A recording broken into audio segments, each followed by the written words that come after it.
Hello friends, welcome you all at bankers link YouTube channel. आज हम इस video में बात करने वाले हैं different type of bank deposits.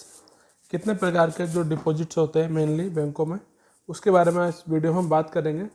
तो देखा जाए तो बैंक्स में जो डिपॉजिट्स होते हैं वो लायबिलिटी होती है बैंक के लिए, लायबिलिटी। और जो डिपॉजिट्स हैं वो आपके डिफरेंट टाइप के हो सकते हैं। बेसिकली अगर बात करें तो 2 टाइप्स के डिपॉजिट्स बैंक्स में होते हैं। सबसे पहला आपका डिमांड डिपॉजिट, फिर है आपका टाइम डिपॉजिट। दो ये बेसिक प्रकार के डिपॉजिट्स होते हैं। फिर इनके भी कुछ सब टाइप्स हो सकते हैं।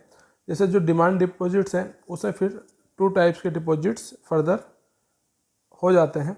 एक तो होता है आपका सेविंग डिपॉजिट, फिर आपका करंट डिपॉजिट। फिर टाइम में भी डिफरेंट टाइप के डिपॉजिट्स हो सकते हैं। एक तो इसमें होता है एफडी फिक्स्ड डिपॉजिट्स, फिर होता है आपका आरडी यानी कि रिकरिंग डिपॉजिट्स। तो देखा जाए जो सेविंग बैंक या करंट डिपॉजिट्स होते हैं उनको हम कंबाइन तौर पर कासा भी बोलते हैं, करंट अकाउंट, सेविंग अकाउंट। और जो ये आपके कासा होता है वो देखा जाए तो उसको हम लो कॉस्ट डिपॉजिट्स भी बोलते हैं, क्योंकि इसमें जो इंटरेस्ट है वो बहुत कम होता है। देखा जाए करंट डिपॉजिट में तो इंटरेस्ट बैंक 0% उस पर देता है, यानी कि कोई भी ब्याज करंट डिपॉजिट है या करंट अकाउंट में बैंक नहीं देता है।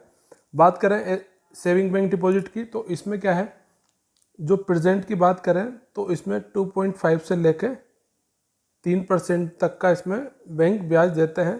तो देखा जाए तो ये दोनों ही लो कॉस्ट डिपॉजिट्स होते हैं। और इनकी वजह से अगर किसी बैंक में ज़्यादा डिपॉजिट्स है तो उसके जो NIM होते हैं, नेट इंटरेस्ट मार्जिन, वो काफ़ी ज़्यादा होते हैं, जिससे कि बैंक का प्रॉफिट भी बढ़ता है। NIM पे हमने एक वीडियो ऑलरेडी बनाया हुआ है, आप चाहें तो उसको रिफ़र कर सकते हैं NIM को जानने के लिए। ये तो हुआ आपका डिमांड डिपॉजिट्स के जो सब क्लासिफिकेशन है वो। फिर आपका टाइम डिपॉजिट। टाइम डिपॉजिट में मेनली एक तो होता है आपके फिक्स्ड डिपॉजिट्स। इसमें जो FD होती हैं वो एक फिक्स टर्म के लिए होती हैं। फिक्स इसमें रेट ऑफ इंटरेस्ट होता है और फिक्स इसमें आपका अमाउंट यानी कि प्रिंसिपल होता है। तो ये तीनों चीज़ इसमें फिक्स होती हैं और मैच्योरिटी पे चाहे तो आप उसका पेमेंट ले सकते हैं या फिर उसको फर्दर रिन्यूअल करा सकते हैं। जो FD होती है वो आपकी मैक्सिमम 10 ईयर्स तक हो सकती है। फिर होती है आपकी RD, इसको रिकरिंग डिपॉजिट्स बोलते हैं। इसमें क्या होता है कि एक इंस्टॉलमेंट में आप पैसा देते हैं।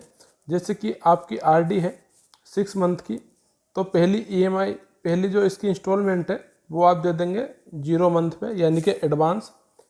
फिर फर्स्ट मंथ पे, फिर 2 पे, 3 पे, 4 पे और 5 पे। और जो 6 मंथ है उसमें ये आपकी मैच्योर हो जाती है और इसका पैसा आपको मिल जाता है। जनरली जो RD है वो रिन्यूएबल नहीं होती है, लेकिन अभी कंप्यूटर बैंकिंग के चलते इसमें रिन्यूअल की फैसिलिटी भी आपको मिलने लगी है। तो इस तरह से देखा जाए तो बैंक में डिपॉजिट्स होते हैं वो डिफरेंट टाइप के हमने आपको यहाँ बताया।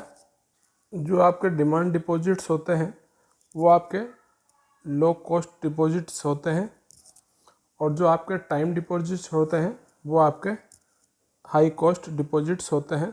तो इसलिए बैंकों का जो मेन फोकस होता है वो डिमांड डिपॉजिट्स पे होता है, यानी कि कासा को इंक्रीज़ करने पर होता है।